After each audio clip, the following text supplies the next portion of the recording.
A week after I lost my job, I signed a $25 million contract and came home to tell my wife. But when I opened the door, I saw my wife kissing the same boss who fired me on our bed. My wife's parents said I deserved it. Days later, my wife and her new lover mocked me at a party. But when they saw who stood next to Omicron Mu Epsilon, her lover screamed, "Oh my God, it's..." You know what they say about life kicking you when you're down? Well, apparently life didn't get the memo that I was already sprawled out on the pavement, eating dirt like it was my last meal. My name's Adrian Blake, and at the ripe old age of 34, I've officially mastered the art of having the universe laugh directly in my face. Picture this. Exactly 7 days ago, I was sitting in Charles Mercer's corner office at Harrison Tech, watching this smug bastard fire me like I was some intern who'd been caught stealing Post-it notes. The guy had the audacity to lean back in his leather chair, the one that probably cost more than my monthly rent, and deliver his little speech about budget cuts and streamlining operations. Yeah, right. More like streamlining me right out the door because my logistics AI was making his outdated systems look like they belonged in a museum next to rotary phones and fax machines. Nothing personal, Adrian, he'd said, not even bothering to look up from his computer screen. Nothing personal? Dude had been gunning for me ever since I pitched the idea that could revolutionize their entire supply chain management. But hey, what did I know? I was just the guy who'd been busting my ass for 3 years, working weekends, skipping family dinners, practically living at that office like some kind of corporate hermit crab. So there I was, walking out of Harrison Tech with my sad little cardboard box of personal belongings. You know, the classic fired employee starter pack. A coffee mug, some pins that probably didn't work, and a plant that was already half dead from the fluorescent light torture chamber they called an office. Real dignified stuff. But here's where life decided to play its favorite game. Let's mess with Adrian's head until he doesn't know whether to laugh or cry. Because exactly 1 week after getting the boot, I'm standing in the marble-floored lobby of Metasphere Corp, shaking hands with Julian Cross himself. Yeah, that Julian Cross, the CEO who's basically the healthcare industry's golden boy, and signing a contract that made my bank account do a happy dance. $25 million. Let that sink in for a hot minute. 25 million freaking dollars for the same logistics AI that Charles had dismissed like yesterday's leftover pizza. The irony was so thick you could cut it with a butter knife and serve it at a dinner party. Harrison Tech, the company that had basically told me to take a long walk off a short pier, was now desperate to get their grubby little hands on my design.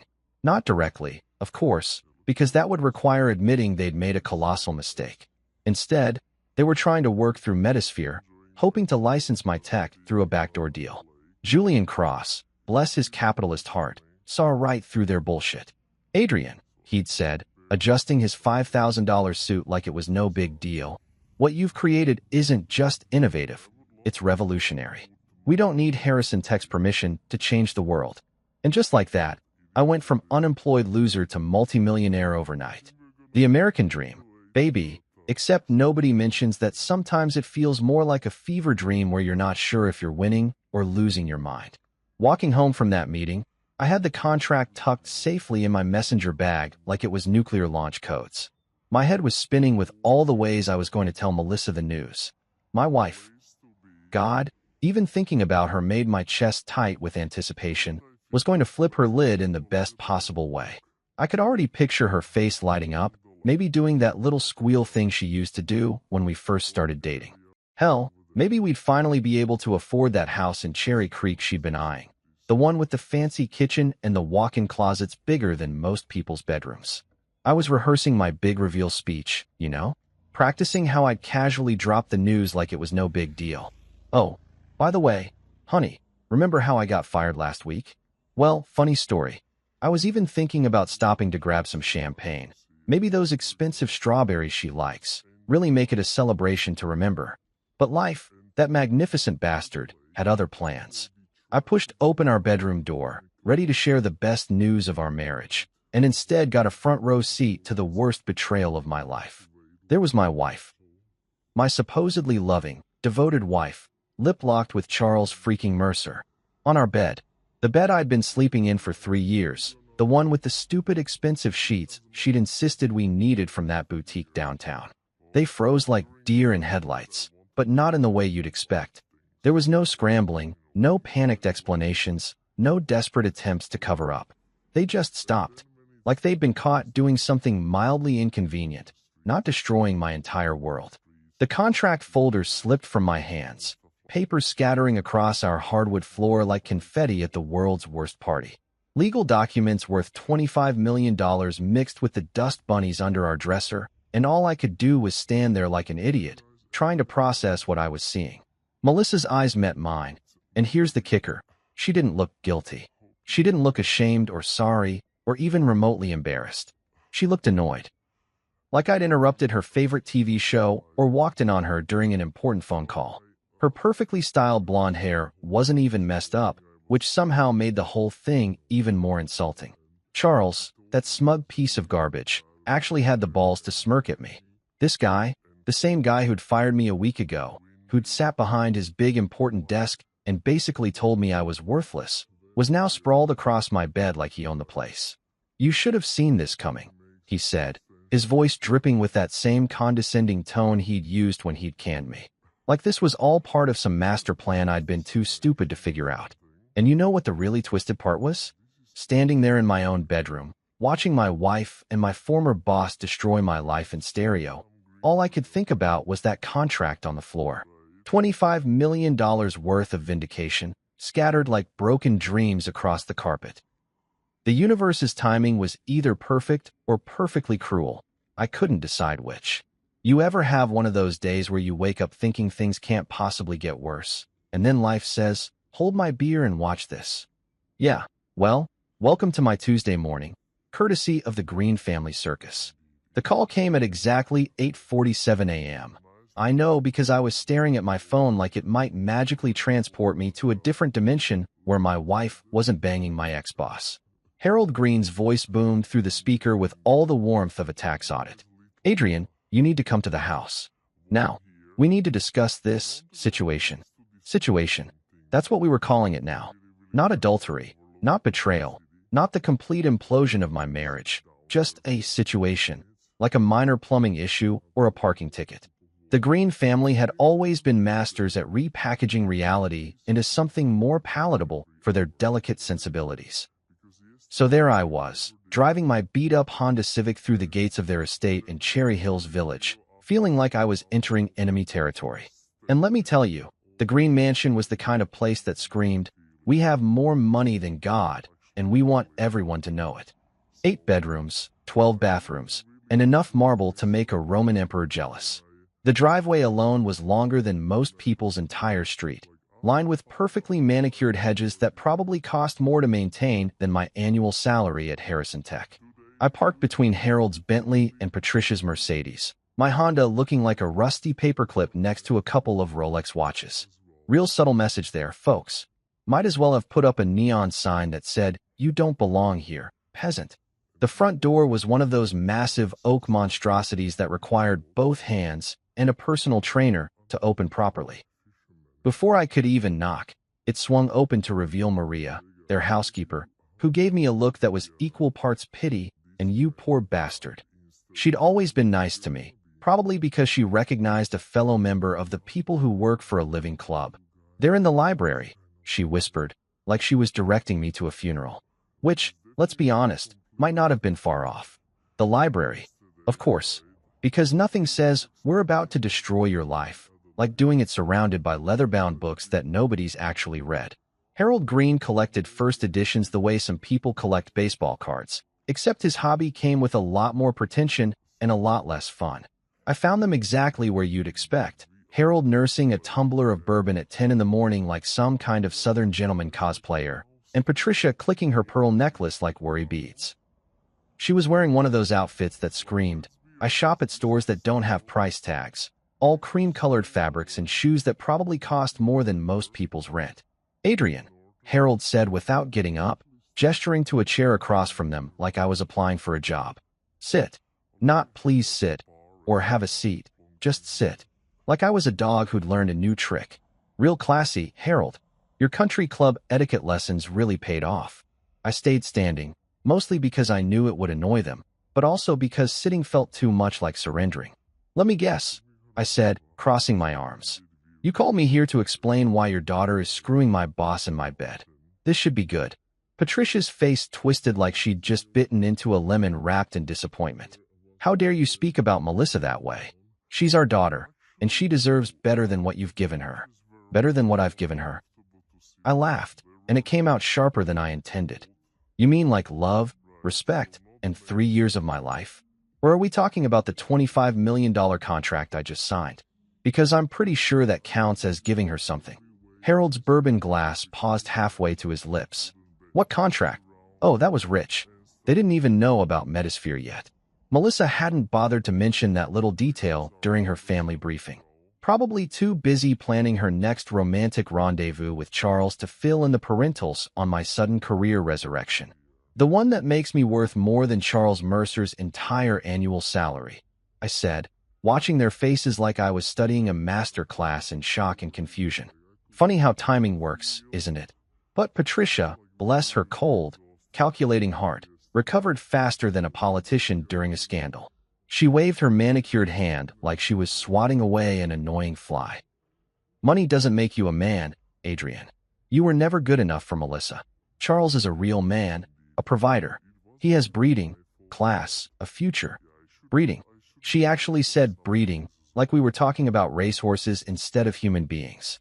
I'd always known Patricia was a snob, but hearing her talk about her son-in-law like I was some kind of genetic mistake really drove the point home. A provider? I shot back. The guy who fired me last week because he was threatened by my success? That's your idea of a provider?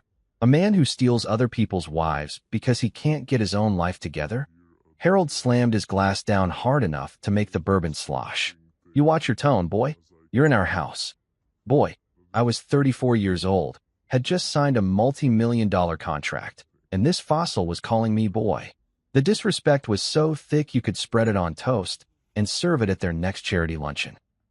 You're right, I said, my voice getting colder by the second. I am in your house. The house where you raised a daughter who thinks marriage vows are more like suggestions. The house where you taught her that loyalty is optional and integrity is for poor people. That's when I heard the clicking of heels on marble, and Melissa appeared in the doorway like she was making a grand entrance at a debutante ball. But she wasn't alone. Oh no, that would have been too simple. Charles was right behind her, his hand resting on the small of her back like he owned her. The sight of them together hit me like a punch to the gut all over again. Melissa was wearing a dress I'd never seen before, something expensive and clingy that screamed, I'm celebrating my freedom from my loser husband. Her hair was perfect, her makeup flawless, and she was smiling like she'd just won the lottery. Charles looked equally smug, dressed in one of those casual but expensive outfits that probably cost more than my car. His hand on Melissa's back wasn't just possessive, it was a declaration of war, a visual middle finger aimed directly at me. Adrian, Melissa said, her voice dripping with fake sweetness. I didn't expect to see you here. Yeah, well, your parents thought we should have a little chat about your recent career change. Her eyes narrowed, and for a split second, I saw a flash of the real Melissa, the one who'd been planning this betrayal long before yesterday. My what? Your new job is Charles's side piece. Although I guess it's more of a promotion now, since you've graduated from wife to mistress to, what exactly? Trophy girlfriend. The room went dead silent. Patricia gasped like I'd just committed murder in church. Harold's face turned a shade of red that probably wasn't medically advisable. But Charles? Charles just smiled wider.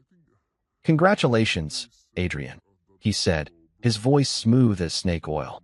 You finally figured it out. Only took you 3 years. And that's when I realized the truth that hurt worse than anything else. They'd all been in on it. Every single one of them. This wasn't some spontaneous affair or moment of weakness. This was a coordinated campaign to humiliate me, and I'd been too stupid to see it coming.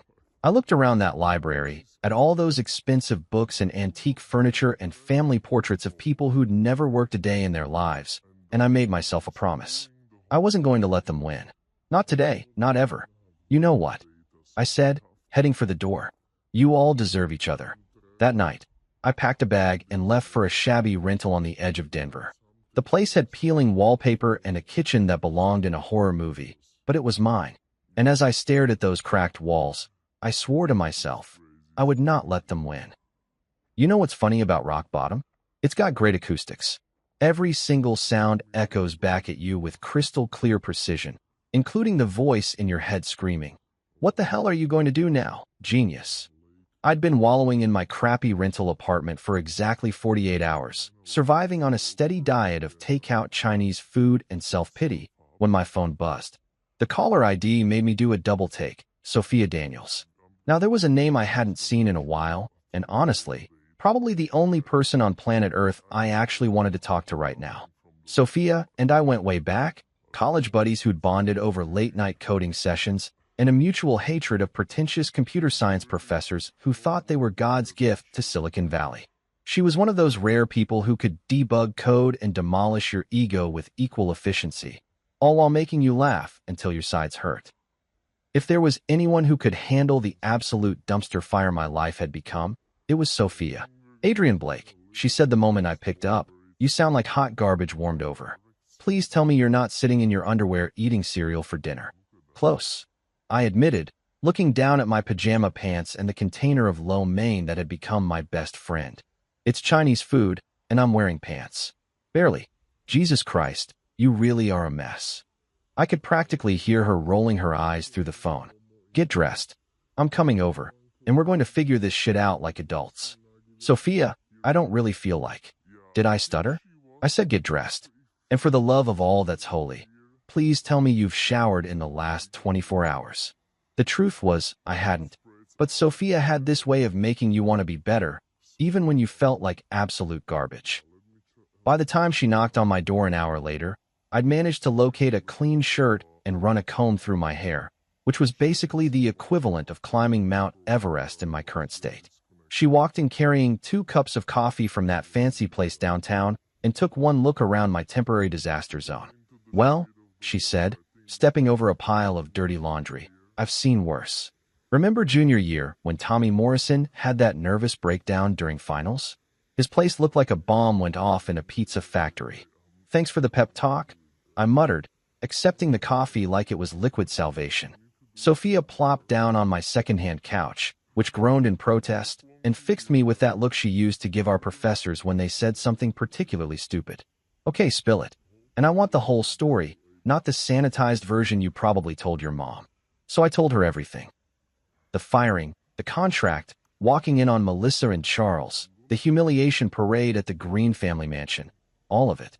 Sophia listened without interrupting, which was unusual for her, occasionally raising an eyebrow or making those little sounds that meant she was filing away information for later use.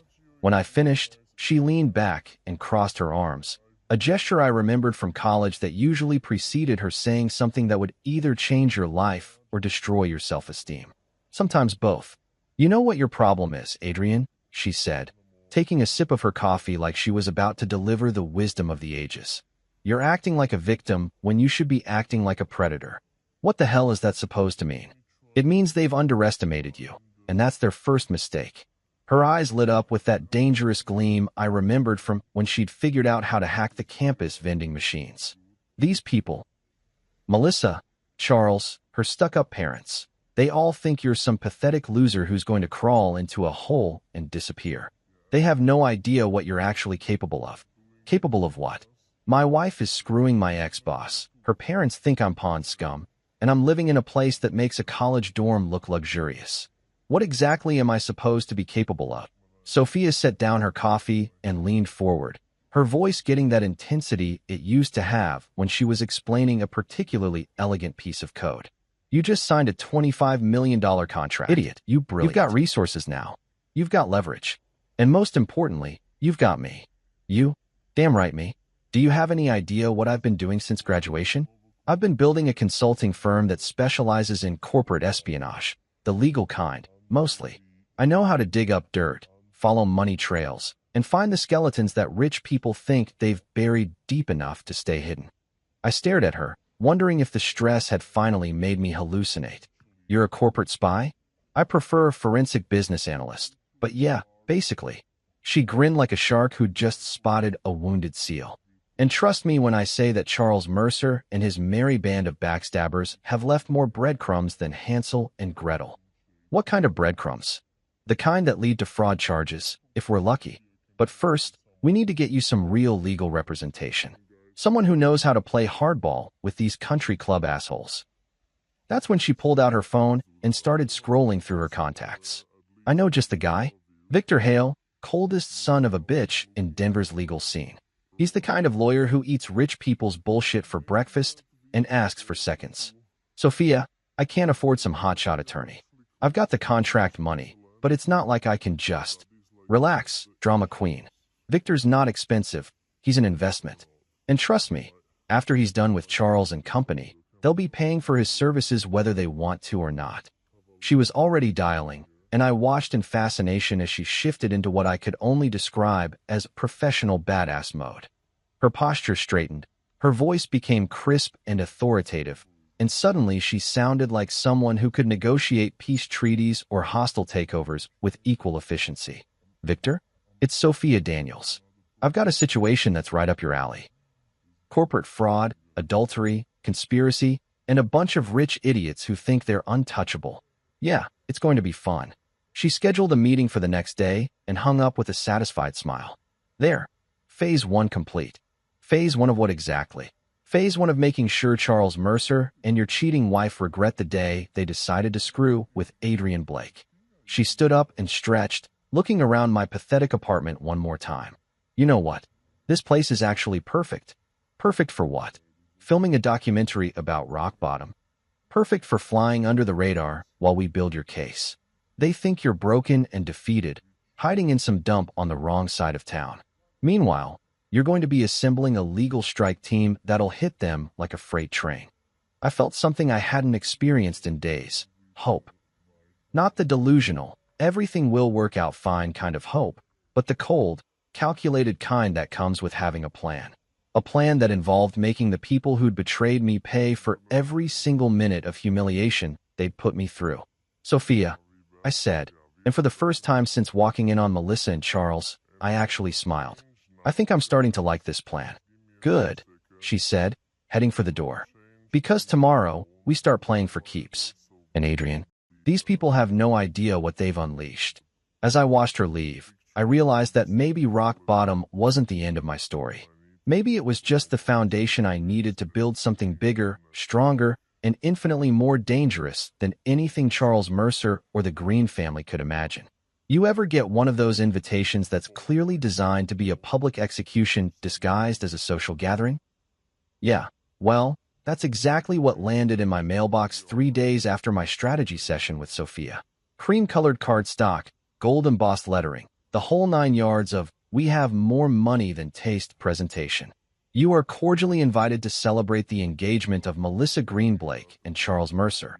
It read, like they were announcing the merger of 2 Fortune 500 companies instead of the formalization of an affair. The date was set for Saturday night at the Green family mansion, and the dress code was listed as cocktail attire. Translation: come watch us humiliate Adrian in public while wearing your finest threads. The smart move would have been to toss that invitation in the trash and spend the evening doing literally anything else, reorganizing my sock drawer, watching paint dry, performing amateur dentistry on myself. But apparently, common sense had taken a vacation somewhere around the time I discovered my wife playing tonsil hockey with my ex-boss. So there I was, Saturday night at 8 o'clock, standing in front of the Green family gates in my best suit. Which, let's be honest, looked like thrift store clearance compared to what everyone else would be wearing. My Honda Civic coughed and wheezed as I pulled up to the valet station, where some kid in a bow tie looked at my car like I'd just handed him a bag of radioactive garbage. "Will you be staying long, sir?" he asked, clearly hoping the answer was just long enough to drop something off and leave immediately. "Long enough," I said, pocketing my keys and walking toward the mansion like I owned the place. Fake confidence was my new best friend, and tonight we were going to be inseparable. The front lawn had been transformed into something that looked like a movie set for rich people having fun, the motion picture. String lights hung from every tree. Ice sculptures that probably cost more than my monthly rent dotted the landscape, and servers in crisp white uniforms circulated with champagne that I'm pretty sure cost more per bottle than most people's car payments. I walked through the front door and immediately felt like I'd stepped into the lion's den wearing a meat suit. The main foyer was packed with Denver's elite, doctors, lawyers, business owners, and other assorted members of the I Wipe My Ass with $100 Bills Club. They were all laughing and chatting and pretending to care about each other's kids' college applications, but I could feel their eyes on me the moment I walked in. The whispers started almost immediately. I caught fragments of conversation as I made my way through the crowd. "Isn't that the husband? Poor bastard actually showed up. I heard he got fired. Melissa really upgraded. Yeah, real classy bunch." These people had turned gossip into an art form, and tonight I was their featured exhibition. I grabbed a glass of champagne from a passing server. Might as well drink their expensive booze while they talked shit about me, and positioned myself near the back of the room where I could watch the show without being the main attraction. The champagne tasted like liquid gold, which made sense since it probably cost about the same. That's when I spotted them. Melissa was holding court near the marble fireplace, wearing a dress that screamed, "I'm available and expensive." It was some kind of emerald green number that probably cost more than my car, and she was absolutely glowing with the kind of happiness that comes from publicly humiliating your soon-to-be ex-husband. Around her neck was a diamond necklace that caught the light every time she moved, sending little sparkles across the room like a disco ball made of pure arrogance. Charles was right beside her. Naturally, his arm wrapped around her waist like he was claiming territory. He was wearing one of those tuxedos that probably required a team of Italian tailors and a small loan to acquire, and he had that smug expression that made me want to introduce his face to my fist on a very personal level. The crowd around them was eating it up. These people loved a good scandal almost as much as they loved pretending to be morally superior to everyone else. Melissa was basking in the attention like a cat in a sunbeam, occasionally glancing around the room to make sure everyone was watching her grand performance. That's when she spotted me. Our eyes met across the crowded room, and for just a second, I saw something flicker across her face. Not guilt. Melissa didn't do guilt, but maybe surprised that I'd actually had the balls to show up. She leaned over and whispered something to Charles, who turned to look at me with that same condescending smirk he'd perfected during our years working together. Melissa straightened up and clinked her champagne glass with a butter knife, the sound cutting through the chatter like a dinner bell. The room gradually fell silent, all eyes turning toward her like she was about to announce the cure for cancer. "Thank you all so much for being here tonight," she began, her voice carrying that fake sweetness she perfected during her sorority days. "Charles and I are so grateful to have all of our friends and family here to celebrate this exciting new chapter in our lives." New chapter. Like our 3-year marriage had been some kind of rough draft that she'd finally gotten around to editing. "I know some of you might be wondering about the timing," she continued, her eyes scanning the crowd before landing on me again. "But sometimes life has a way of showing you what you really deserve. Charles has shown me what it means to be with a real partner, someone who can provide not just financially, but emotionally and intellectually as well." The crowd murmured their approval, and I felt my jaw clench so hard I thought my teeth might crack. She was really doing this. She was actually using our engagement party to take potshots at me in front of half of Denver's high society. "To Charles," she said, raising her glass higher. "My future, my partner, my real success story." The crowd erupted in applause and raised glasses, everyone drinking to the happy couple, while I stood there feeling like I'd been sucker-punched in front of a live studio audience. But Melissa wasn't done yet. Charles stepped forward, his arm tightening around Melissa's waist as he raised his own glass. "And to moving forward," he said, his voice carrying easily across the room. "To leaving behind the people who couldn't keep up, and to building something worthy of the future we deserve." Then he looked directly at me, and his smile turned absolutely predatory. "Adrian's just a man who couldn't keep up." The laughter that followed was like nails on a chalkboard. These people, these supposedly civilized, educated, refined members of society, were literally laughing at my expense while sipping champagne that cost more than most people's grocery budget. It was like being back in high school, except the bullies wore designer clothes and drove cars that cost more than houses. I stood there alone, my fists clenched so tight in my pockets that I could feel my nails digging into my palms. The humiliation was complete, total, and absolutely intentional. They'd invited me here specifically for this moment, to watch me stand there helpless while they celebrated destroying my life. That's when I felt someone step up beside me, close enough that I could sense their presence without looking over. The entire room seemed to shift, like the air pressure had suddenly changed. The laughter died away, replaced by a silence so complete you could have heard a pin drop on the marble floor. I turned slightly and saw a figure I recognized, but couldn't quite believe was really there. The crowd's reaction confirmed it. People were staring, some with their mouths literally hanging open, others frantically whispering to their companions. Charles's face had gone from smug satisfaction to absolute horror in the span of about 3 seconds. His champagne glass was trembling in his hand, and when he tried to speak, his voice came out as a strangled croak. "Oh my God," he managed to stammer, his eyes wide with something that looked suspiciously like panic. "It's him. You know that moment in movies when the cavalry shows up just when the hero's about to get massacred? Yeah, well, apparently that shit actually happens in real life. And let me tell you, it's even more satisfying than Hollywood makes it look." The man standing beside me was Julian Cross, and if you don't know that name, you've either been living under a rock or you don't pay attention to the healthcare industry.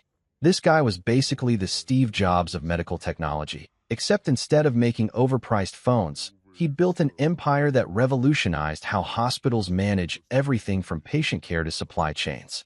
Forbes had him on their cover last year with the headline, "The Man Who Fixed Healthcare." And seeing him in person, I could understand why. Julian was one of those people who commanded attention just by existing. He wasn't particularly tall or imposing, but he had this presence that made everyone else in the room feel like background characters in his story. His suit probably cost more than most people's cars, but he wore it like it was just another Tuesday uniform. Everything about him screamed, "I have more money than small countries and the power to back it up." But here's the thing that made the whole situation absolutely perfect. Julian Cross was supposed to be in Singapore this week, closing some mega deal that had been splashed across every business publication for the past month. The fact that he was standing in the Green family mansion at my cheating wife's engagement party was like seeing a unicorn riding a dinosaur through downtown Denver. Charles looked like he was about to have a stroke. His face had gone from its usual smug pink to a shade of white that matched the marble statues scattered around the mansion. The champagne glass in his hand was shaking so badly I was surprised he hadn't dropped it yet. "Mr. Cross," Charles managed to stammer, his voice cracking like a 13-year-old boy trying to ask a girl to prom. "Iwi, I didn't know you were in town." Julian turned toward Charles with the kind of smile that would make a shark jealous. "Charles," he said, his voice carrying easily across the now silent room. "I wouldn't miss this for the world." The crowd was frozen, like someone had hit the pause button on their entitled little lives. These people weren't used to being upstaged at their own parties, and having Julian freaking Cross show up unannounced was like having the president crash your backyard barbecue. Melissa, to her credit, recovered faster than her fiancé. She glided over with that practiced smile she'd perfected during her beauty pageant days, extending her hand like she was greeting royalty. "Mr. Cross, what an unexpected pleasure. I'm Melissa Greenblake. Soon to be Melissa Mercer, I understand," Julian said, shaking her hand with the kind of politeness that somehow managed to be insulting. "Congratulations on your transition." The way he said transition made it sound like she was discussing a career change rather than abandoning her marriage, and I had to bite the inside of my cheek to keep from laughing out loud. But Julian wasn't done. He turned back to me and extended his hand, and when he spoke, his voice carried across the silent room like he was addressing a corporate board meeting. "Adrian," he said, shaking my hand firmly enough for everyone to see. "I'm glad you're here. We have much to celebrate." The collective gasp from the crowd was audible. These people had been treating me like a leper for the past hour, and now the most powerful man in healthcare was greeting me like we were old friends. The sudden shift in social dynamics was so dramatic I could practically hear their brains short-circuiting. Harold Green pushed through the crowd, his face flushed with the kind of panic that comes from realizing you might have seriously miscalculated. "Mr. Cross, sir, this is such an honor. I'm Harold Green, Melissa's father. If we'd known you were coming, we would have." "Would have what?" Julian interrupted, his tone polite but sharp enough to cut glass. "Treated your son-in-law with more respect." The silence that followed was so complete you could have performed surgery in it. Harold's mouth opened and closed like a fish gasping for air, while Patricia clutched her pearls so hard I was surprised the string didn't snap. Julian continued, his voice never losing that conversational tone that somehow made every word hit like a sledgehammer. You see, Adrian here isn't just a guest at this party. He's my business partner. The contract we signed last week, the one worth $25 million, that's just the beginning. $25 million. He'd said it loud enough for the entire room to hear, and the effect was immediate. The crowd started whispering frantically, the sound building like a swarm of particularly gossipy bees. These people lived for this kind of drama, and Julian had just served them a 5-course meal. Charles looked like he was going to vomit. His face had gone from white to green, and he was swaying slightly like someone had hit him with a baseball bat. $25 million, he managed to croak. Initial investment, Julian confirmed with the casual tone of someone discussing the weather. Adrian's logistics AI will revolutionize healthcare supply chain management across North America. We're projecting a market impact in the billions. Billions. With AB, the crowd was eating this up, their attention shifting from Charles and Melissa to me like I'd suddenly become the most interesting person in the room. Which, let's be honest, I had. Melissa's smile was starting to crack around the edges. She'd gone from glowing bride-to-be to deer in headlights faster than her father's Bentley could go from 0 to 60. Adrian never mentioned any contract, she said, her voice tight with forced cheer. Probably because he's modest, Julian replied, and I swear I saw him wink at me. Unlike some people, Adrian doesn't feel the need to announce his success to everyone within earshot. The dig at Charles was so obvious it might as well have come with neon signs, and the crowd definitely caught it. A few people were actually smirking now, the social tide turning faster than a politician's campaign promises. Patricia Green, who'd been standing frozen like a statue for the past 5 minutes, suddenly found her voice. Mr. Cross, surely there's been some mistake. Adrian was just fired from Harrison Tech. He's living in some terrible apartment. By choice, Julian cut her off smoothly. Sometimes the most successful people prefer to fly under the radar while they're building empires. Adrian's apartment is temporary. His success, however, is permanent. That's when Charles finally found his voice again, though it came out as more of a whimper than the commanding tone he'd been using earlier. But the Harrison Tech contract, we were supposed to license his technology through our partnership with. Were you? Julian's eyebrows rose in mock surprise. How interesting, because last I checked, Adrian owns that technology outright. Any licensing deals would have to go through him directly. The implications hit Charles like a freight train. His mouth fell open as he realized that not only had he lost Adrian's technology when he fired him, but now his former employee was working directly with the one company Harrison Tech had been desperately trying to partner with. In fact, Julian continued, clearly enjoying himself now. Adrian and I were just discussing the possibility of expanding our partnership. We're always looking for innovative companies to work with, though we're quite selective. About our partner's character and business practices. The threat was subtle but unmistakable. Julian Cross could make or break companies with a phone call, and he just basically announced that Harrison Tech was on his shit list. The crowd was in full whisper mode now, the sound building like a gathering storm. These people could smell blood in the water, and the sharks were starting to circle. Charles and Melissa had gone from the evening's golden couple to social pariahs in the span of about 10 minutes. Julian checked his watch, probably a Rolex that cost more than most people's houses, and turned back to me. Adrian, shall we discuss those expansion plans? I believe we have an early morning meeting scheduled.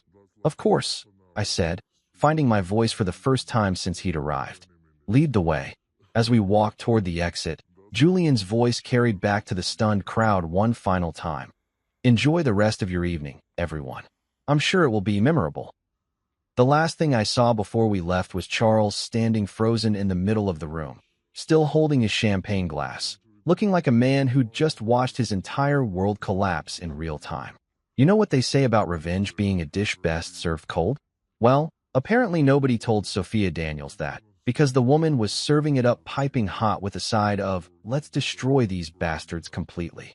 It was Monday morning, exactly 48 hours after Julian Cross had basically nuked Charles and Melissa's engagement party from orbit, and I was sitting in Victor Hale's law office feeling like I'd been cast in some kind of legal thriller where I was simultaneously the victim and the guy plotting the takedown. Victor's office was exactly what you'd expect from Denver's most ruthless corporate attorney. Floor-to-ceiling windows overlooking the city, leather furniture that probably cost more than my Honda, and law books arranged with the kind of precision that suggested he actually read them instead of just using them for decoration. The man himself looked like he'd been designed in a laboratory specifically for intimidating opposing counsel. Sharp suit, sharper eyes, and the kind of smile that made you want to check your wallet afterward. "Adrian," he said, settling behind his massive desk like a general preparing for war. "Sophia's filled me in on the basics, but I need details. Every dirty little secret, every questionable business decision, every time Charles Mercer so much as jaywalked. We're going to turn these people inside out." That's when Sophia pulled out her laptop and cracked her knuckles like a pianist preparing for Carnegie Hall. "Oh, Victor," she said with that predatory grin I remembered from our college days. "You're going to love this." For the next 3 hours, I watched Sophia work her magic, and let me tell you, the woman was an artist. She'd been digging into Charles and Melissa's business dealings for the past week, and what she'd uncovered was like finding out your favorite restaurant has been serving roadkill and calling it prime rib. "Let's start with the obvious stuff," Sophia said, pulling up bank statements on her screen. "Charles has been funneling Harrison Tech resources into something called Green Innovations, LLC. Want to guess who the primary shareholder is?" I didn't need to guess. The sick feeling in my stomach told me everything I needed to know. "Melissa," Victor said, leaning forward with the kind of interest a shark shows when it smells blood. "Bingo. But here's where it gets really interesting." Sophia's fingers flew across the keyboard, pulling up incorporation documents that looked official enough to fool most people. Green Innovations was supposedly created to develop cutting-edge logistics software. Sound familiar? It sounded familiar because it was my fucking software. The logistics AI I'd spent 3 years developing, the same technology that Julian Cross had just paid $25 million for, was apparently being claimed by my soon-to-be ex-wife's shell company. "Those bastards," I muttered, feeling that familiar rage building in my chest like steam in a pressure cooker. "Oh, we're just getting started," Sophia said, clearly enjoying herself. "Victor, remember when you asked about questionable business decisions? Well, Charles has been playing fast and loose with Harrison Tech's intellectual property agreements. According to these documents, any technology developed by employees using company resources technically belongs to the company. Except Adrian developed his AI on his own time, using his own equipment," Victor said, his lawyer brain already 3 steps ahead. "Exactly. But Charles filed paperwork claiming it was developed during work hours, using company computers. Problem is, Adrian's got time-stamped personal files going back 2 years that prove otherwise." I pulled out my phone and showed them the backup files I'd been keeping on my personal cloud storage. Every iteration, every breakthrough, every late-night coding session, all documented and dated, all clearly showing that I'd been working on this project at home, on weekends, during my own time. "Beautiful," Victor said, his smile getting wider. "That's fraud, conspiracy, and theft of intellectual property. But please, tell me there's more." Sophia's grin could have powered half of Denver. "Oh, there's so much more. Remember how Melissa always seemed to know exactly what was happening at Harrison Tech, even before I did? Well, it turns out Charles has been giving her access to confidential company information, including employee files, financial reports, and development timelines." She pulled up email chains that made my blood boil. Messages between Charles and Melissa discussing my work, my progress, my setbacks, all of it shared like I was some kind of science experiment they were monitoring. "Look at this one," Sophia said, highlighting an email from 3 months ago. Charles to Melissa. "Adrian's getting close to finishing the AI. We need to accelerate our timeline. The patent filing should be ready by next week." Patent filing. They'd been planning to steal my work and patent it under Green Innovations, cutting me out completely. The betrayal was so complete, so thoroughly planned, that it took my breath away. "And this one," Sophia continued, pulling up another email. "Melissa to Charles, he'll never bounce back from this. Once we have the technology and he's out of the picture, we can move forward without any complications." There it was in black and white. Proof that they'd been conspiring against me for months, maybe longer. This wasn't some spontaneous affair that had gotten out of hand. This was a calculated plan to destroy my life and steal my work. Victor was taking notes furiously, his pen scratching across legal pads like he was composing a symphony of litigation. This is good. This is very good. But I need more. Financial records, communication logs, anything that shows a pattern of deception. Way ahead of you, Sophia said, pulling up what looked like months of detailed financial records. I've been tracking their spending patterns, and Charles has been using Harrison Tech's corporate credit cards for personal expenses. Dinners with Melissa, hotel rooms, jewelry, including that diamond necklace she was wearing at the party.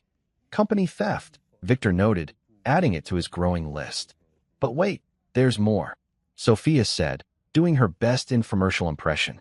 Charles has also been falsifying expense reports, claiming business trips that were actually romantic getaways with Melissa.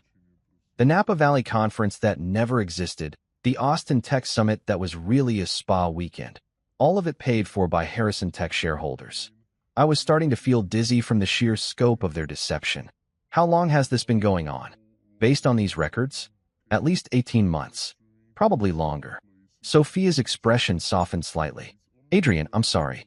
I know this is hard to hear, but they've been planning this for a long time. 18 months.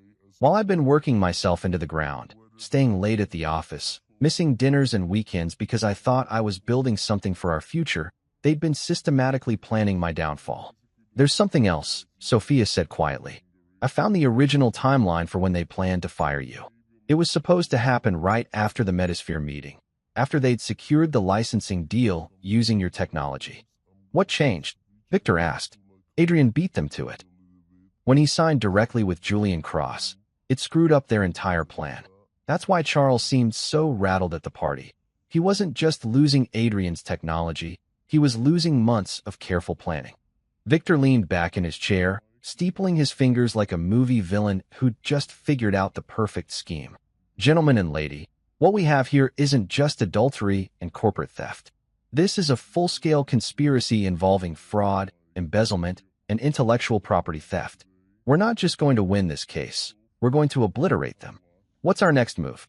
I asked, feeling something I hadn't experienced in weeks, hope. Not the naive kind that believes everything will work out fine, but the cold, calculating kind that comes with having evidence and allies. We file everything. Criminal charges, civil suits, ethics complaints with the state bar, the full nuclear option. Victor's smile was absolutely predatory. Charles Mercer and Melissa Greenblake are about to learn what happens when you steal from the wrong person. Sophia closed her laptop with a satisfying snap. They thought they were playing chess while you were playing checkers, Adrian. Turns out, we were all playing poker, and we just showed them our royal flush. As I walked out of Victor's office that afternoon, I felt something I hadn't experienced since walking in on Melissa and Charles. Power. These people had underestimated me, treated me like a disposable pawn in their little game of greed and betrayal. Now it was time to show them exactly how wrong they'd been. You know that feeling when you're about to drop a nuclear bomb on someone's life and you're practically vibrating with anticipation? Yeah, well, that was me on Thursday morning, sitting in my crappy rental apartment, watching the clock tick toward 10 a.m. like it was New Year's Eve countdown. Today was D-Day. Operation Fuck Around and Find Out was officially going live, and Charles Mercer and Melissa Greenblake were about to discover that karma doesn't just come back around. Sometimes it shows up with a team of lawyers and a truckload of evidence.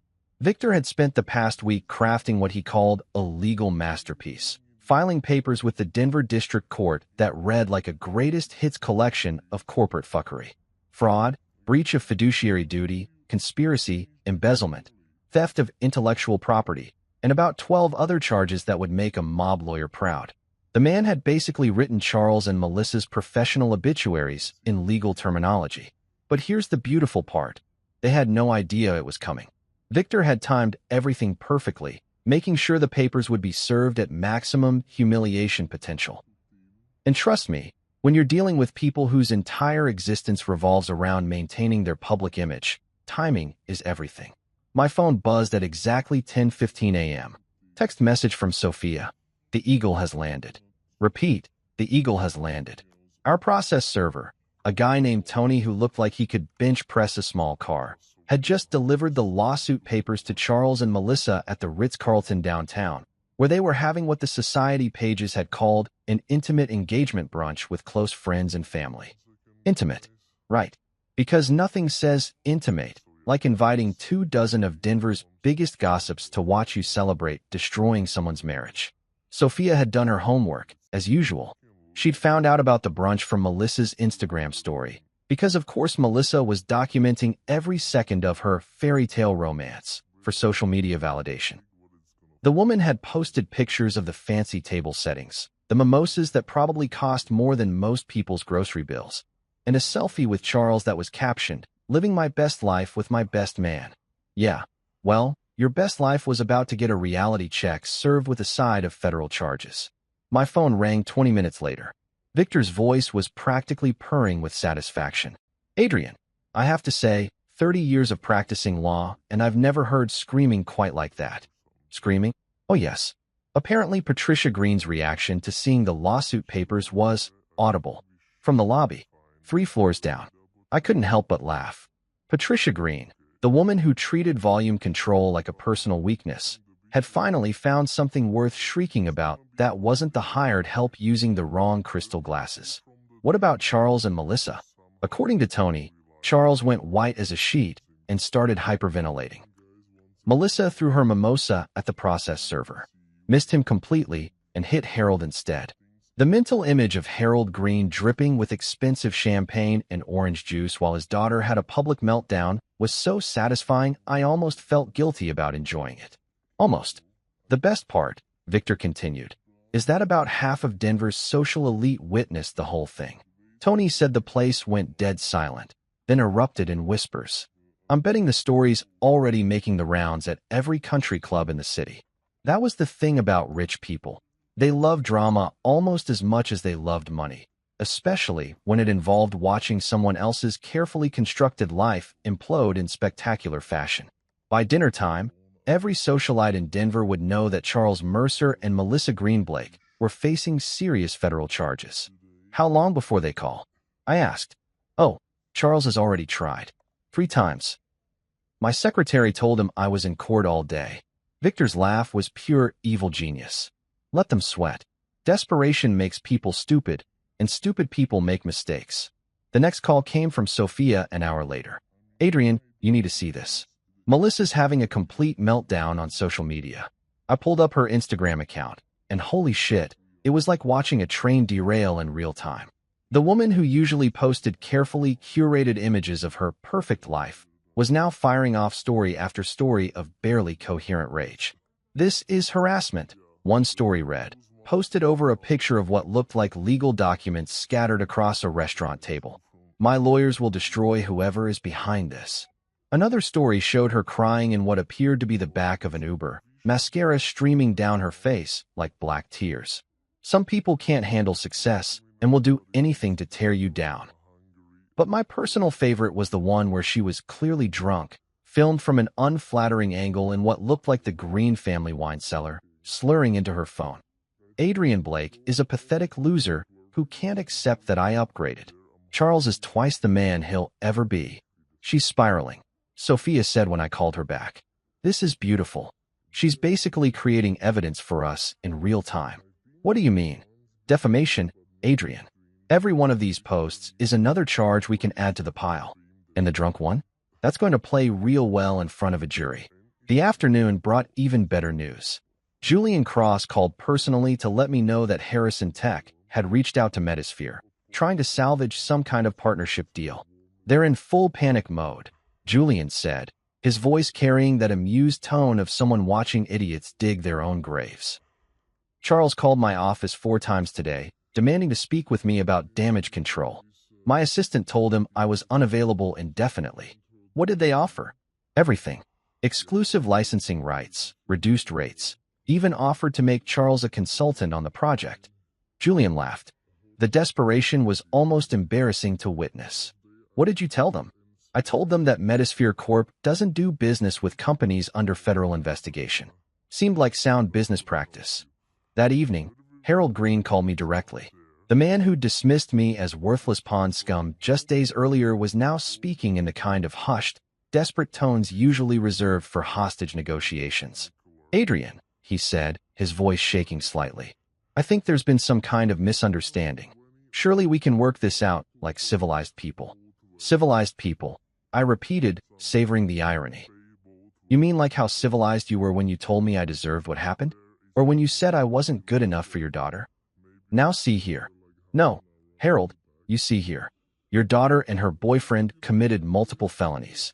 They stole my intellectual property, defrauded their employer, and conspired to destroy my career.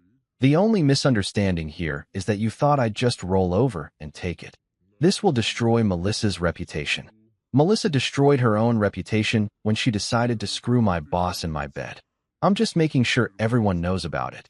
I hung up on him mid-sentence, which felt almost as good as signing that $25 million contract. The final call of the day came from Charles himself. He was trying to sound confident, but I could hear the panic underneath his words like a car engine about to seize up. Adrian, this is ridiculous. We both know this is just about your hurt feelings over Melissa. Drop the lawsuit, and we can discuss a reasonable settlement. Settlement. I laughed so hard I almost choked. Charles, you're facing 5 to 10 years in federal prison. What exactly do you think you have to negotiate with? You're bluffing. You don't have any real evidence. Bank records, email chains, falsified expense reports, stolen intellectual property documentation, and about 3 dozen witnesses to your various crimes. But sure, I'm totally bluffing. The silence on the other end was so complete, I thought he'd hung up. Charles, you still there, buddy? This isn't over, he finally managed, his voice cracking like a 13-year-old trying to sound tough. You're absolutely right, I said. It's not over. It's just getting started. As I hung up and looked around my shitty little apartment, I realized something had fundamentally changed. I wasn't the victim anymore. I was the guy with the evidence, the allies, and the $25 million contract. And tomorrow, the real fun would begin. You know that moment in every courtroom drama where the music swells and justice gets served with a side of dramatic irony? Well, real life doesn't come with a soundtrack. But let me tell you, the silence in Judge Eleanor Graves' courtroom was more electric than any Hollywood score could ever be. 6 weeks after serving those beautiful lawsuit papers, we were finally here, showtime. The Denver District Court was packed tighter than a rush-hour subway car, because apparently watching rich people get their comeuppance was better entertainment than anything Netflix had to offer.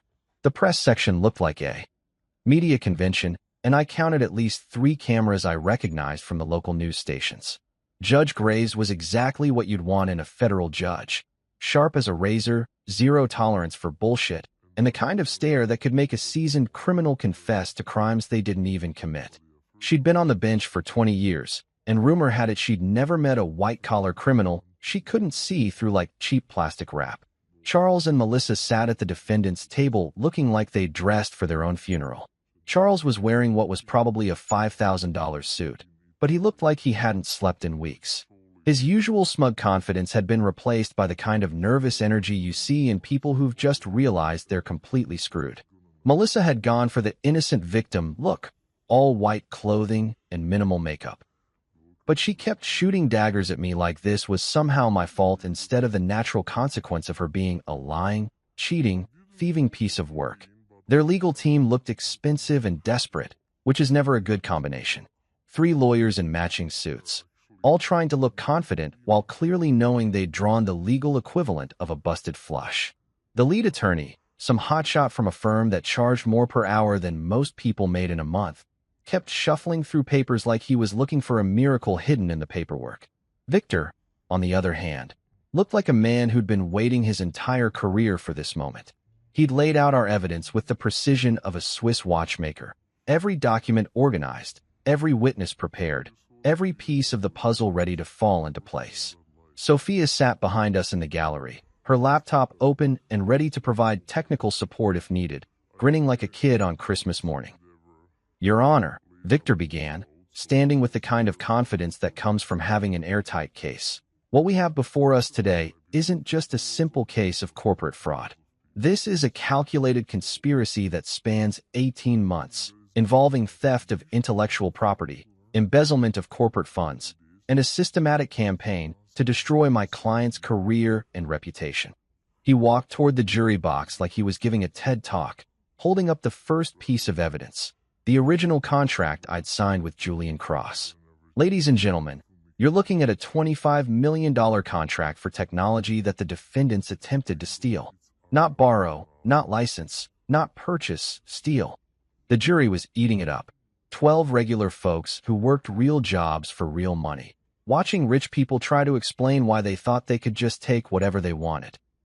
The foreman, a guy who looked like he'd spent his life working with his hands, was taking notes like he was planning to write a book about it. Charles's lawyer stood up for his opening statement, and you could tell he was already fighting an uphill battle. Your Honor, my clients are the victims of a vindictive ex-husband who can't accept that his marriage has ended. Mr. Blake is using the legal system to exact personal revenge. Objection, Victor said calmly. Is counsel planning to address the documented evidence of embezzlement, or are we going to pretend this is about hurt feelings? Sustained, Judge Graves said dryly. Counsel will stick to the facts. And boy, did we have facts. Victor presented our case like he was conducting a symphony orchestra, each piece of evidence building on the last until the whole picture became undeniable. Bank statements showing Charles funneling company money into Melissa's shell corporation. Email chains proving they'd been planning to steal my technology for months. Expense reports that showed Charles billing Harrison Tech for romantic getaways with his mistress.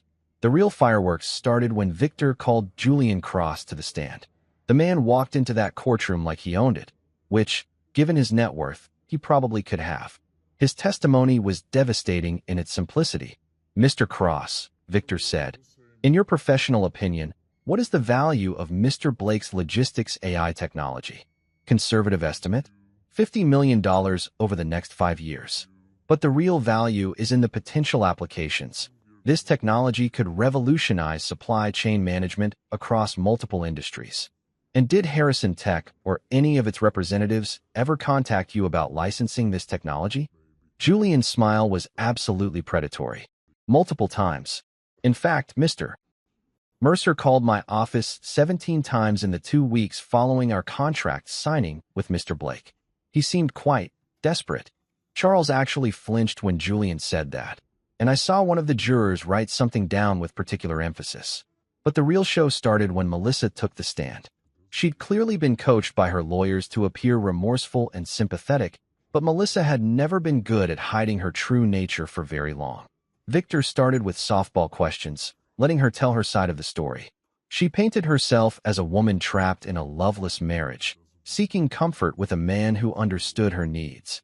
Real tragic stuff, if you ignored the part where she'd been systematically stealing my life's work. Mrs. Greenblake, Victor said, his tone shifting subtly. You testified that your relationship with Mr. Mercer began because you felt neglected by your husband. Is that correct? Yes, she said, dabbing at her eyes with a tissue. Adrian was always working, always focused on his computers. Charles made me feel valued. I see. And when did you first learn about your husband's logistics AI project? I'm not sure I understand the question. Victor pulled out a printed email and handed it to her. This is an email you sent to Mr. Mercer 14 months ago. Would you mind reading the highlighted portion to the jury? Melissa's face went white as she read the email. This is taken out of context. Please read it aloud, Mrs. Greenblake. Her voice was barely above a whisper. Adrian's AI project is progressing faster than expected. We need to accelerate our timeline for the patent filing. The courtroom erupted in whispers. Even Charles's expensive lawyers couldn't hide their grimaces. Mrs. Greenblake, Victor continued, his voice getting sharper. This email is dated 6 months before you claim your affair with Mr. Mercer began. How do you explain discussing patent filings for your husband's work before you even started your relationship with the man who would supposedly file those patents? It's not what it looks like. What it looks like, Mrs. Greenblake, is a conspiracy. What it looks like is that you and Mr. Mercer planned this entire scheme from the beginning. What it looks like is that your marriage was nothing more than industrial espionage disguised as a relationship. Melissa completely lost it. All that coaching, all that preparation, all those expensive lawyers, and she reverted to type right there in front of God, the jury, and 3 news cameras. You don't understand, she screamed, jumping up from the witness chair. Adrian was nothing. He was a nobody working in a cubicle, going nowhere. Charles offered me a real future, Real success. I deserved better than some loser who couldn't even afford to take me to decent restaurants. The silence that followed was absolute. Even the court reporter had stopped typing, staring at Melissa like she'd just confessed to murder on live television. Judge Graves banged her gavel once, the sound echoing through the courtroom like a gunshot. "Mrs. Greenblake, you will sit down and compose yourself, or you will be held in contempt." But the damage was done. Melissa had just admitted, in front of a jury and multiple cameras, that she'd married me under false pretenses and conspired with Charles to steal my work because she thought I wasn't good enough for her. Victor turned to the jury with a look of satisfied vindication. "Ladies and gentlemen, I don't think I need to add anything to that testimony." When they played the audio recording that Sophia had somehow obtained, Melissa and Charles at some cafe, laughing about how they'd crushed me and how I'd never bounce back, I watched the jury's faces turn to stone. The defense tried to recover, but you can't unring a bell, and Melissa had just rung the Liberty Bell at full volume. Charles took the stand and tried to paint himself as a businessman making tough decisions. But after his accomplice had basically confessed to conspiracy on camera, his testimony sounded like a man trying to explain why water isn't wet. As closing arguments wrapped up, I looked around that courtroom and realized something fundamental had changed. I wasn't the broken, humiliated husband anymore. I was the guy who'd fought back, who'd refused to be a victim, who'd turned the tables on people who thought they were untouchable. The jury deliberated for exactly 47 minutes. Not even long enough to order lunch. When they came back, the foreman stood up with the kind of grim satisfaction that meant someone was about to get exactly what they deserved. "In the matter of Blake versus Mercer and Greenblake," he said, his voice carrying clearly through the silent courtroom, "we find for the plaintiff on all counts." You know that moment when the universe finally decides to balance the scales, and you get to watch karma deliver a beatdown so epic it should come with its own highlight reel? Yeah. Well, that was me sitting in Judge Graves' courtroom, watching 47 minutes of jury deliberation turn into the most satisfying "I told you so" moment of my entire life. The foreman was still standing, holding that verdict sheet like it contained the meaning of life itself, and the silence in the courtroom was so complete you could have heard a pin drop in the parking lot. Charles looked like he was about to throw up. Melissa was gripping the defendant's table so hard her knuckles had gone white, and even their expensive legal team was staring at the floor like they were contemplating career changes. Judge Graves adjusted her reading glasses with the kind of deliberate precision that meant she was about to deliver some serious judicial justice. "Will the defendants please rise for sentencing?" Charles and Melissa stood up like they were walking to their own execution, which, in a way, they were. Their lawyer tried to whisper something to them, but Judge Graves shut that down with a look that could have frozen hell over. "Mr. Mercer," she began, her voice carrying the weight of 20 years on the bench, "you have been found guilty of conspiracy to commit fraud, embezzlement of corporate funds, theft of intellectual property, and breach of fiduciary duty. These are serious crimes that strike at the heart of business ethics and personal integrity." She paused, letting that sink in while Charles swayed slightly like he might pass out. "You held a position of trust and responsibility, and you used that position to systematically defraud your employer and destroy an employee's career for personal gain. This court sentences you to 5 years in federal prison, followed by 3 years of supervised probation." 5 years. The number hit Charles like a physical blow, and I watched his knees buckle slightly. His lawyer grabbed his arm to keep him upright, but you could see the exact moment when the reality of federal prison really sank in. This wasn't some country club minimum security facility. This was real time in a real prison with real consequences. Furthermore, Judge Graves continued, "You are ordered to pay restitution in the amount of $250,000 to Harrison Tech for the misappropriated funds, and an additional $500,000 in punitive damages to Mr. Blake." The press section erupted in whispers, and I saw at least 3 reporters frantically typing on their phones. $750,000 on top of 5 years in prison. Charles had gone from corporate executive to bankrupt felon in the span of about 30 seconds. But Judge Graves wasn't done. She turned her attention to Melissa, and if looks could kill, my soon-to-be ex-wife would have been a smoking crater in the courtroom floor. "Mrs. Greenblake," she said, her voice getting colder, Your role in this conspiracy is particularly disturbing. You used the intimacy of marriage to spy on your husband, steal his intellectual property, and facilitate its theft by your co-conspirator. You violated the most basic trust that exists between spouses for financial gain. Melissa was crying now, but they weren't the crocodile tears she'd been using during the trial. These were the real thing, the kind of crying that comes from watching your entire life collapse in real time. This court sentences you to 2 years in federal prison, followed by 2 years of supervised probation. You are further ordered to pay restitution in the amount of $500,000 to Mr. Blake for damages related to the theft of intellectual property and emotional distress. 2 years in prison and $500,000. The woman who'd told me I wasn't good enough for her, who'd laughed about crushing me and how I'd never bounce back, was now facing federal prison time and financial ruin. Additionally, Judge Graves continued, both defendants are permanently enjoined from any involvement in technology development or intellectual property licensing. You are barred from working in any capacity that involves proprietary information or trade secrets. That was the real kicker. Charles and Melissa weren't just going to prison. They were being permanently banned from the only industries they knew. Charles's career in tech was over, and Melissa's dreams of building some startup empire with stolen technology had just evaporated like morning mist. But the judge wasn't finished. She turned her attention to Harold and Patricia Green, who'd been sitting in the gallery looking like they'd rather be anywhere else on earth. "Mr. and Mrs. Green," she said, her voice cutting through the courtroom like a blade. "While you are not criminal defendants in this case, the evidence clearly shows that you enabled and financially supported this conspiracy. You are hereby ordered to pay civil damages in the amount of $100,000 for your role in facilitating these crimes." Harold actually gasped, and Patricia looked like she might faint. $100,000 might not sound like much to people who own mansions and collected first edition books, but it was the public humiliation that really stung. Their name, their precious family reputation, was now permanently associated with federal crimes and conspiracy. The courtroom erupted as Judge Graves banged her gavel and announced that court was adjourned. Reporters swarmed toward the front of the room. Cameras flashed like strobe lights, and the whole place turned into controlled chaos. I watched Charles and Melissa being led away by federal marshals, their hands cuffed behind their backs like common criminals.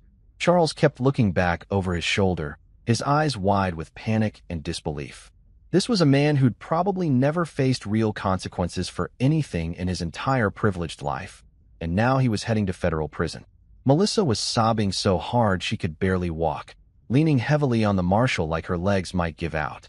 The woman who'd worn that diamond necklace like a trophy, who'd flaunted her affair in front of half of Denver's elite, was now wearing federal handcuffs and an orange jumpsuit in her immediate future. Victor was practically glowing with satisfaction, shaking hands with Sophia and accepting congratulations from other lawyers who'd come to watch the show. "Adrian," he said, turning to me with that predatory smile, "I've been practicing law for 30 years, and I've never seen a more complete victory." They didn't just lose, they were annihilated. The press conference afterward was surreal. Standing on the courthouse steps, facing a wall of cameras and microphones, I felt like I was in some kind of alternate reality where the good guy actually wins and justice isn't just a theoretical concept. "Mr. Blake," one reporter called out, "how does it feel to see your wife and former boss sentenced to federal prison?" "Former wife?" I corrected, savoring the words. "The divorce papers were filed this morning, and honestly, it feels like justice. These people thought they could destroy my life and steal my work because they believed I was too weak to fight back. Today proved them wrong." "What's next for you?" another reporter asked. I looked up at the Denver skyline, thinking about the loft apartment I'd just signed a lease for, the team I was building, the future I was creating on my own terms. I'm going to do what I've always done: innovate, create, and build something meaningful. The only difference is that now I'm doing it without people who tried to sabotage me every step of the way. That evening, I sat in my new downtown loft, looking out at the city lights and thinking about how dramatically my life had changed. 6 months ago, I'd been married to a woman who was actively conspiring against me, working for a boss who was stealing my ideas, and living a lie that I was too naive to recognize. Now I was free, vindicated, and richer than I'd ever imagined possible. But more importantly, I was surrounded by people who actually gave a damn about me. Sophia, Victor, Julian, and a growing team of brilliant minds who saw potential instead of weakness. My phone buzzed with a text from Sophia. "Drinks to celebrate? I think you've earned it." As I grabbed my keys and headed for the door, I realized that this wasn't just the end of my old life. It was the beginning of something infinitely better. Charles and Melissa had tried to break me, but all they'd done was forge me into something stronger. And tomorrow, the real work would begin. You know what freedom actually smells like? It smells like fresh paint, new leather office chairs, and the kind of expensive coffee that you buy because you can, not because you're trying to impress anyone. That's what hit me as I walked into my new downtown loft on a crisp Monday morning, 6 months after watching Charles and Melissa get hauled away in federal handcuffs. The place was a far cry from that shitty rental apartment where I'd eaten my weight in Chinese takeout and contemplated the ruins of my life. Floor-to-ceiling windows overlooked the Denver skyline, hardwood floors that actually gleamed instead of peeling, and enough space to host a small army of brilliant minds who were about to help me change the world. Blake Innovations had officially launched 3 weeks ago, and we were already making waves in the tech industry that rippled all the way to Silicon Valley. Sophia was my co-founder and CTO, because let's face it, the woman could debug code and destroy enemies with equal efficiency. Victor had agreed to serve as our general counsel, mostly because he enjoyed the idea of protecting the company that had risen from the ashes of Charles Mercer's stupidity. And Julian Cross wasn't just a business partner anymore. He'd become a strategic advisor whose Rolodex opened doors I didn't even know existed. But here's the thing that really got me fired up. We weren't just building a company. We were building a middle finger to everyone who'd ever been betrayed by the people they trusted most. The Phoenix Initiative launched on a Tuesday that felt like Christmas morning, and the 4th of July rolled into one epic celebration of fuck you, corporate betrayal. It was a venture fund specifically designed to help innovators who'd been screwed over by their families, employers, or business partners. We'd started with a modest $10 million fund, but after word got out about what we were doing, the applications started pouring in like water through a broken dam. There was Marcus Rodriguez, a software engineer whose brother had stolen his mobile app idea and sold it to a major tech company. Sarah Chun, a biotech researcher whose lab partner had published her work under his name and landed a 6-figure consulting deal. David Thompson, a mechanical engineer whose father-in-law had used family connections to patent his renewable energy design and cut him out completely. Each story was a variation on the same theme. Brilliant people getting screwed by the people closest to them, then being told they should just let it go and move on with their lives. Well, fuck that noise. Moving on was for people who accepted defeat.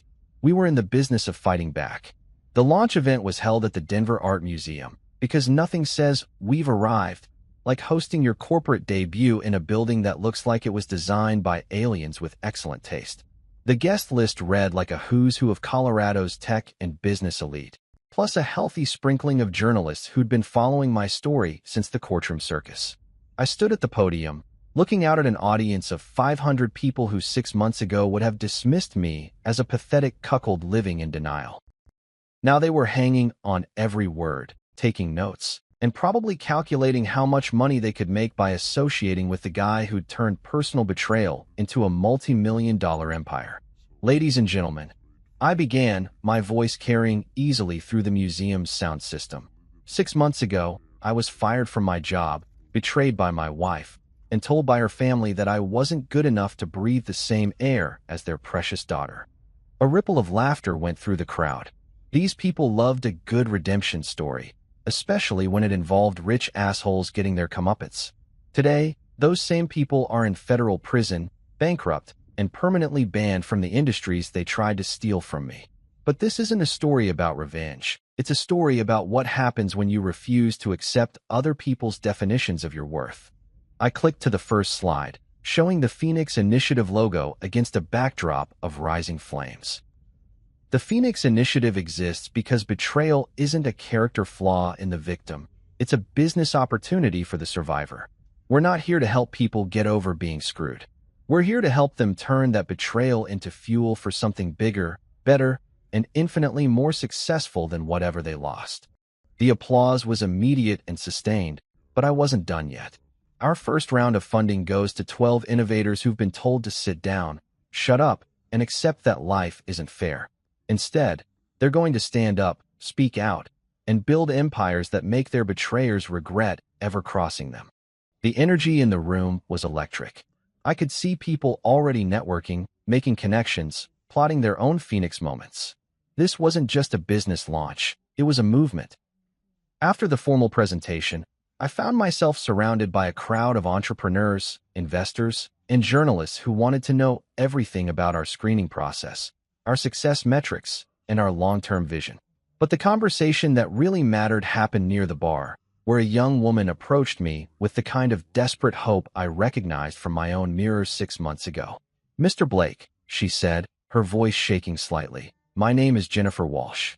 My business partner stole my AI algorithm and my client list, then had me blacklisted from every tech company in Austin. I've been fighting him in court for 2 years, but he's got family money and connections." I handed her my business card. "Jennifer, send me everything. Patents, court documents, financial records, email chains, all of it. We'll have our team review your case within 48 hours. Her eyes filled with tears. "You'd really do that? Even though you don't know me?" "I know exactly who you are," I said. "You're someone who got betrayed by a person you trusted, and now you're being told to accept it and move on. Fuck that. You're going to fight back, and we're going to help you win." That's when Sophia appeared at my elbow, grinning like she'd just solved Cold Fusion. "Adrian, you need to see this." She handed me her phone, showing a news article from TechCrunch with the headline, "Blake Innovations raises $50 million in series of funding, plans national expansion of Phoenix initiative." $50 million. The number was almost abstract at this point, but what it represented was very real. The resources to help hundreds of betrayed innovators turn their pain into power. Julian Cross materialized from the crowd, looking every inch the billionaire kingmaker in his perfectly tailored suit. "Adrian, congratulations. You've built something truly special here."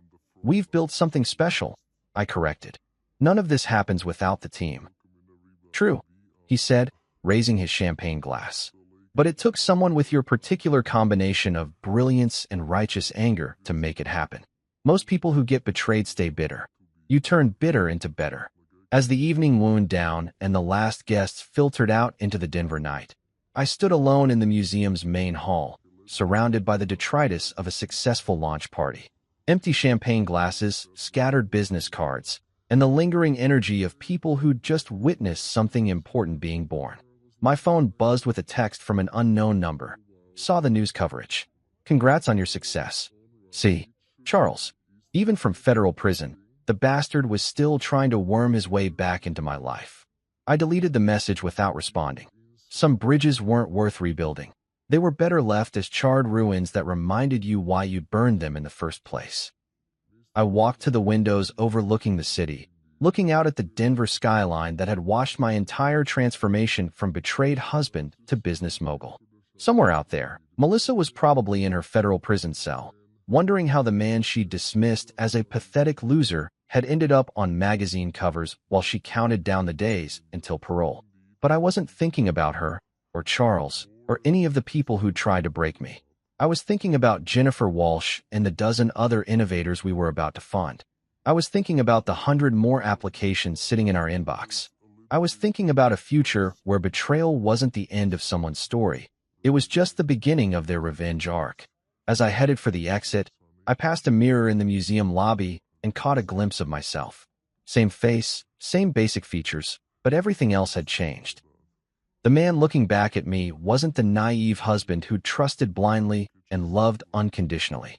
This was someone harder, smarter, infinitely more dangerous to his enemies, and infinitely more valuable to his allies. I am Adrian Blake. I am free. I am enough. And I will never be erased again. The elevator doors closed, carrying me toward whatever came next, and for the first time in my adult life, I was genuinely excited to find out what that would be.